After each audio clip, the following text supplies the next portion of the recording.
అప్పట్లో చదువుకునే రోజుల్లో స్కూల్ టీచర్స్ ఇచ్చే పనిష్మెంట్స్ చాలా కష్టంగా అనిపించేవి. కానీ వాటి వెనక జీవిత సత్యాలు దాగి ఉంటాయని తర్వాత అర్థమయ్యేది. ఆ పనిష్మెంట్స్ ఏంటంటే హ్యాండ్స్ అప్ పెట్టమని, గ్రౌండ్ క్లీనింగ్ లేదా క్లాస్ క్లీనింగ్ చేయమని, ఇంకోసారి తప్పు చేయకూడదని 10 సార్లు రాయించేవారు. నీల్ డౌన్ మోకాళ్ళ మీద కూర్చోమనేవారు. రౌండ్స్ వేయమనేవారు. అంటే గ్రౌండ్ చుట్టూరు తిరగమనేవారు. ఒంటరిగా నిలబెట్టి సైలెంట్‌గా ఉండమని చెప్పేవారు. ఔట్‌సైడ్ క్లాస్ బయట నిలబెట్టడం. ఇలా మాట వినని పిల్లలకు పనిష్మెంట్లు ఇచ్చేవారు. వాటి అర్థాలు, జీవిత సత్యాలు తెలుసుకుంటే ఈ పనిష్మెంట్స్‌లో ఇంత భావం దాగి ఉందా అనిపించేది. అవేంటో ఒకసారి చూద్దాం. హ్యాండ్స్ అప్ పెట్టమని చెప్పడం. అంటే దాని అర్థం శిక్ష. జీవిత సత్యం ఏంటంటే కష్టాన్ని భరించగల సహనం పెరుగుతుంది. జీవితంలో కష్ట సమయాలు వచ్చినా నిలబడగల శక్తి కావాలని చెబుతుంది. మనిషి జీవితంలో ఎప్పుడు కష్టాలు వచ్చినా వాటిని భరించగల ధైర్యం కావాలి. శరీరం అలసిపోవచ్చు కానీ మనసు గట్టిగా ఉండాలి. ఇది సహన శక్తిని పెంచే సాధన. రెండవది గ్రౌండ్ క్లీనింగ్ లేదా క్లాస్ క్లీనింగ్ చేయమని చెప్పేవారు. దీని అర్థం ఏంటంటే సిగ్గుపడే పని ఇది. కానీ దాని జీవిత సత్యం ఏంటంటే మనం చేసే ప్రతి పని గౌరవప్రదమే. చిన్న పని, పెద్ద పని అని తేడా ఉండకూడదు.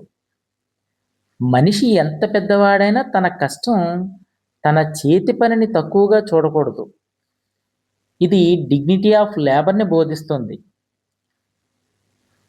సర్వీస్ మైండ్‌నెస్ సేవాభావాన్ని పెంచుతుంది.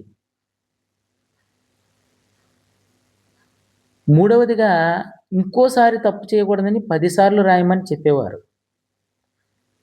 దీని అర్థం ఏంటంటే విసుగొచ్చే పనన్నమాట ఇది. దాని జీవిత సత్యం ఏంటంటే పునరావృతం వల్ల మనసులో బలమైన గుర్తింపు వస్తుంది. అదే జీవితంలో పట్టుదలకి మూలం. జీవితంలో ఒక పని మళ్ళీ మళ్ళీ చేస్తేనే అది అలవాటవుతుంది. ఇది కన్సిస్టెన్సీ ఇంపార్టెన్స్‌ని చెప్తుంది. సక్సెస్ అనేది ఒకే పనిని ప్రతిరోజు క్రమంగా చేయడం వల్లే వస్తుంది. ప్రాక్టీస్ మేక్స్ మ్యాన్ పర్ఫెక్ట్ అనే తత్వం అన్నమాట. నాలుగవది నీల్ డౌన్ మోకాళ్ళ మీద కూర్చోమని చెప్పేవారు. దీని అర్థం అవమానం. కానీ దీని జీవిత సత్యం ఏంటి? ఎప్పుడూ అహంకారాన్ని వదిలి వినయంగా ఉండాలని నేర్పుతుంది. వినయం అంటేనే విద్య, గౌరవం వస్తాయి. మనిషి ఎప్పుడూ తన పొరపాట్లను అంగీకరించడం నేర్చుకోవాలి. అహంకారం వదిలితేనే గౌరవం వస్తుంది. నీ డౌన్ అంటే క్రిందికి వంగడం, అంటే ఇగో తగ్గించడం. ఇగో తగ్గితే నాలెడ్జ్ పెరుగుతుంది. రౌండ్స్ వేయమని చెప్తారు. అంటే గ్రౌండ్ చుట్టూరు తిరగమని చెప్పేవారు. దీని అర్థం శారీరక శిక్ష. కానీ దీని జీవిత సత్యం ఆరోగ్యం శ్రేయస్సుకు పునాది. క్రమం తప్పకుండా శ్రమ చేయకపోతే విజయం రాదని గుర్తు చేస్తుంది. శరీరం ఫిట్‌గా ఉండకపోతే మనసు కూడా బలహీనం అవుతుంది. శ్రమ అనేది శత్రువు కాదు, మన స్నేహితుడు. సక్సెస్ అనేది మారథాన్, స్ప్రింట్ కాదు. దీర్ఘకాలం కష్టపడగల స్టామినా కావాలని ఇది గుర్తు చేస్తుంది. ఆరవదిగా ఒంటరిగా నిలబెట్టి సైలెంట్‌గా ఉండడం. దీని అర్థం బోరింగ్. జీవిత సత్యం ఏంటి? మన తప్పులపై మనమే ఆలోచించడానికి, లోపల ఇంట్రస్పెక్షన్ చేయడానికి ఒక మార్గం అన్నమాట ఇది. జీవితంలో సెల్ఫ్ కంట్రోల్ అవసరం. సెల్ఫ్ రిఫ్లెక్షన్ చేసే అవకాశం. మన తప్పులు ఇంట్రస్పెక్ట్ చేసే ఛాన్స్. నిశ్శబ్దం అంటే పనిష్మెంట్ కాదు. అది మనసు లోతుగా ఆలోచించే శక్తి. లైఫ్‌లో సెల్ఫ్ కంట్రోల్ అండ్ మైండ్‌ఫుల్‌నెస్ ఎంత ముఖ్యమో నేర్పిస్తుందది. ఔట్‌సైడ్ క్లాసు బయట నిలబెట్టడం.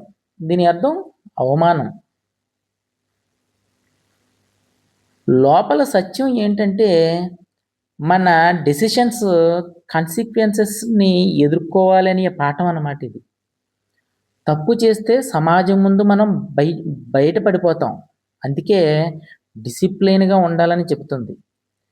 టీచర్స్ ఇచ్చిన పనిష్మెంట్ అనేవి అప్పట్లో బాధగా అనిపించినా, ఇవి మన జీవితానికి మూల విలువలు నేర్పిస్తాయి.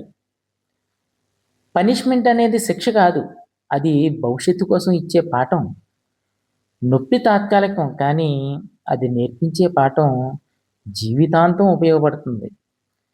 టీచర్ మన తప్పు చూపిస్తే కోపం కాకుండా కృతజ్ఞత చూపించాలి. ఎందుకంటే వాళ్ళు మన భవిష్యత్తు కోసం శ్రమిస్తున్నారు కాబట్టి. డిసిప్లిన్ అనేది విజయానికి తాళం చెవి. పనిష్మెంట్ అనేది ఆ తాళం చెవి మన చేతిలో పెట్టే ఉపాయం. కష్టం, శ్రమ, వినయం ఇవి మిమ్మల్ని ఒక ఆర్డినరీ స్టూడెంట్ నుండి ఎక్స్ట్రార్డినరీ వ్యక్తిగా మారుస్తాయి. పనిష్మెంట్ అనేది మీరు తప్పు అని సొసైటీ ముందు చూపిస్తుంది. కానీ ఆ తప్పును సరిచేసుకుంటేనే మీ గొప్పతనం ఏంటో తెలుస్తుంది. పనిష్మెంట్‌ని శత్రువుగా చూడకండి. అది మీ నిజమైన స్నేహితుడు. ఎందుకంటే అది మిమ్మల్ని సరైన దారిలో నడిపిస్తుంది. మొత్తంగా అప్పట్లో అనిపించిన పనిష్మెంట్‌లు మనలో discipline, humility, self control, hard work and respect for all kinds of work అనే జీవన పాఠాలను నేర్పిస్తాయి. అప్పట్లో ఇలాంటి పనిష్మెంట్‌లు ఉండేవి. ఇప్పుడు అటువంటి పనిష్మెంట్‌లు ఇస్తే విద్యార్థి ఎంతవరకు రిసీవ్ చేసుకోగలుగుతున్నాడు? ఒక్కసారి ఆలోచించాలి.